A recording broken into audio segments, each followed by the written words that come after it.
자, 안녕하십니까.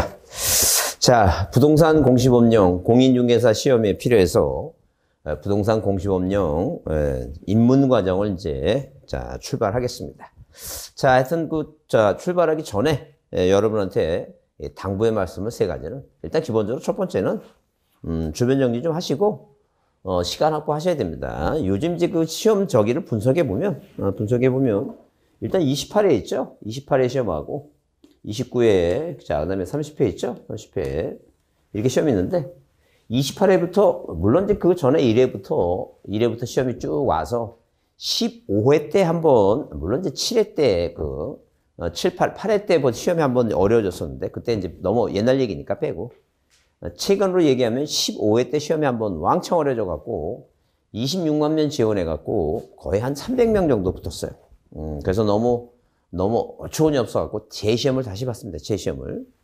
자, 그래서 이제 그것도 이제 너무 오래돼갖고 또 별도로 하고 그쪽 이제 잘 나오다가 언제부터 28회부터 시험이 엄청나게 많이 어려졌어요.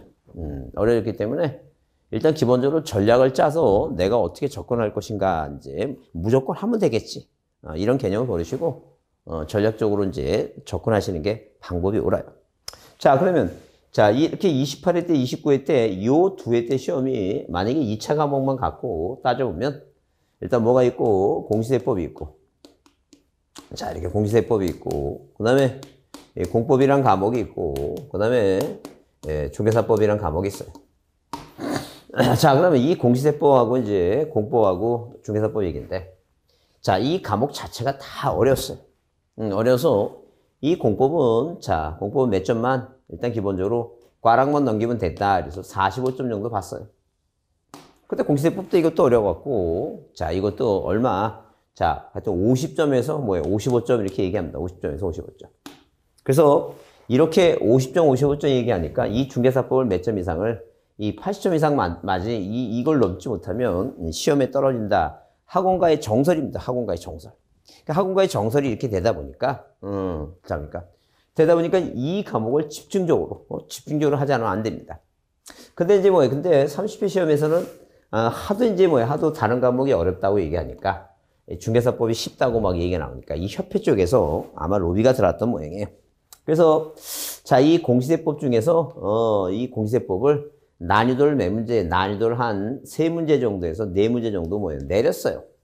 내려다 보니까 이쪽을 3문제에서 몇 문제 난이도를 이렇게 높입니다.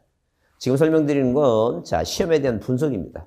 자, 그러면, 어차피 이걸 올려도, 그래도, 자, 1년 공부해서 80점 이상을 맞을 수 있는 유일한 과목이 중개사법입니다.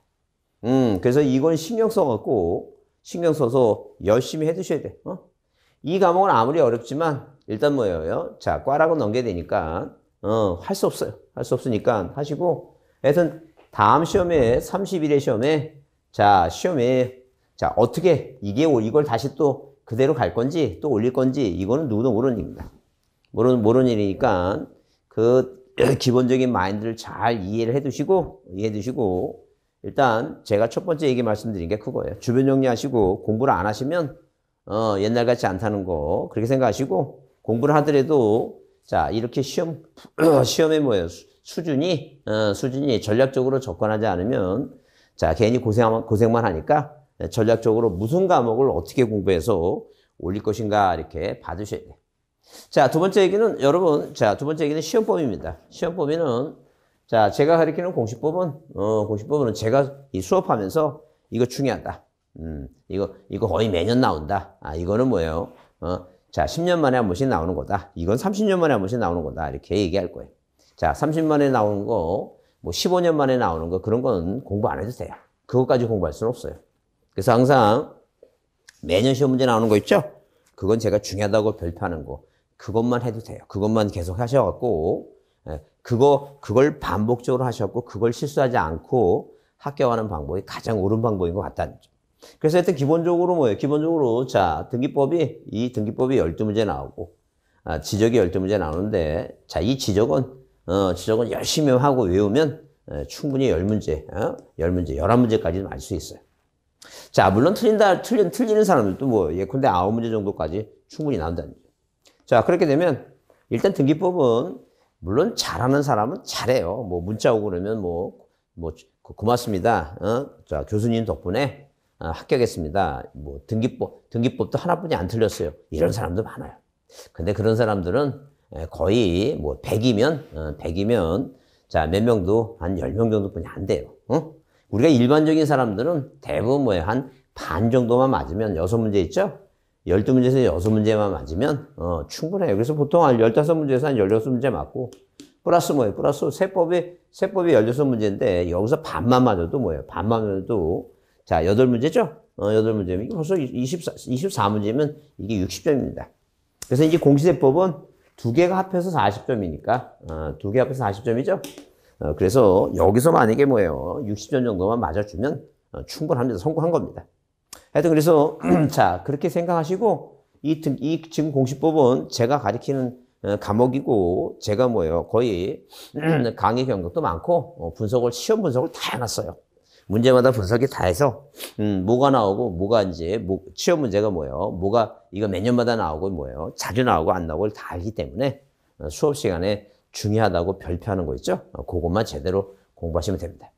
자, 그래서 일단 첫 번째 얘기는 자, 시간 확보해야 되고 두 번째 얘기는 그 시험 범위가 정해져 있는 거예요. 시험 범위가. 왜? 우리는 뭐예요? 무슨 입시처럼 저 상대평가가 아니에요. 이건 절대평가이기 때문에 절대평가이기 때문에 자, 이렇게 전략적으로 딱 60점만 맞으면 되니까 그 시험 문제 나올 만한 건 확실하잖아요. 필요 없는 거 고민하지 말고. 그 다음에 세 번째 얘기는 이 공부 방법 중에 하나인데 일단 기본적으로 자, 일단 이해하는 게 중요해요. 먼저 이해하는 게 일단 기본적으로 중요해요. 자, 이해하고 그 다음에 또 뭐 해줘야 돼요? 암기해야 돼요, 암기. 이해하고 암기해야 된다니. 그럼 도대체 암기하는 이유는 뭐냐? 여러분이 착각을 해요. 무슨 착각을 하냐면 만약에 예를 들어서 만약에 우리가 초등학교 때 공식이 있어요. 수학 공식 얘기하죠? 자, 그럼 만약에 이 삼각형의 면적을 하게 되면 삼각형의 면적 있죠? 이 삼각형의 면적. 이 삼각형의 면적은 밑변 곱하기 높이 있죠? 밑변 곱하기 높이. 자, 이렇게 밑변 곱하기 높이. 자, 나누기 뭐예요? 나누기 아니면 다시 곱하기 뭐예요? 2분의 이렇게 이거 외웁니다. 도대체 이거를 암기하는 이유가 뭐냐 하게 되면 시험은 제한된 시간에 풀어야 돼요. 제한된 시간에. 이게 다 이제 시험이 자, 문제가 40문제지만 50분을 주어집니다. 자, OMR 카드에다가 이제 답안지를 옮기는 시간이 있으니까 적어도 문제를 언제까지는 40문제니까 40분. 1분 안에 꼭 풀어야 됩니다.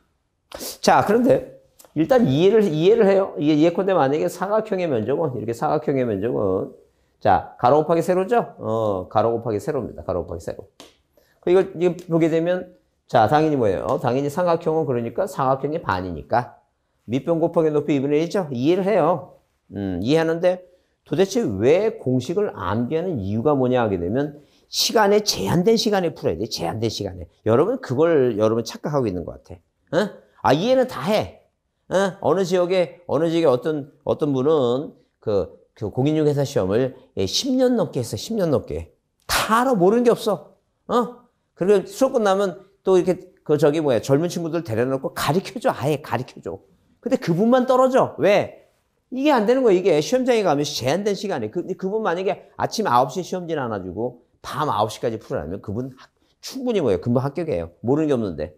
근데 왜 떨어지냐? 제한된 시간에 풀어야 돼. 제한된 시간에. 그래서 일단 뭘 하고 이해를 하게 되면 뭐 하라는 게니까 암기해야지만이 그게 머릿속에 그날 시험장에 가서 생각난다는 거죠. 근데 우리나라 사람 중에 이제 그 대부분 다수가 특색이 그거예요. 시험장에 가면 아무 생각 안 나요. 근데 시험 끝나고 뭐예요? 집에 가서 누우면 답이 뭐예요? 천장에서 왔다 갔다 하면서 나 잡아봐라 그런다는 게요. 이제 그런 걸 너무나 우리는 성장 과정에서 많이 경험해 봤으니까 일단 무조건 뭐하고 이해했으면 뭐 하자는 게 이거. 암기 좀 하자는 게. 그래서 제가 수업 들어가기 전에 수업 들어가기 전에 그 세 가지 말씀을 드린 이유가 그거예요. 시간 확보 좀 하시고 자, 그래서 최소한 하루에 5시간 이상은 꼭 공부하시고 두 번째 시험 범위는 정해져 있으니까 제가 중요하다고 하는 것만 제대로 하시면 되고 자, 그것만 별표한 것만 제대로 하시면 되고 그 다음에 일단 무조건 이해했으면 뭐 하자는 게 이거. 암기해야 된다, 암기. 제한된 시간에 풀기 위해서 그렇다. 나는 암기가 안 돼요. 나는 암기를 못 해요. 그러면 뭐예요? 제한된 시간에 못 풀어요. 못 푸니까 빨리 풀기 위해서는 뭐예요? 시간 내에 맞추기 위해서는 자, 암기가 필요하다. 자, 그렇게 이해해 주시고 거기 입문서 있죠? 입문서에 보게 되면 자, 부동산 공시법령 그래서 페이지 수로 따지면 몇 페이지? 거기 자, 그 139페이지 139페이지 있죠? 139페이지 밑에 거기 140페이지 141페이지요. 141페이지에 거기 페이지 수는 안 나오는데 공시법 입문서 써 있는데 거기 목차가 이제 부동산 등기법 목차가 1편 그다음에 2편 있죠? 2편은 거기 그 공간정보고 지방세는 그 치우세고 지방 오타입니다. 오타 거기 공간정보 지방세는 빼고 그건 세법이니까 공간정보 구축 및 관리에 관한 법률 얘기입니다.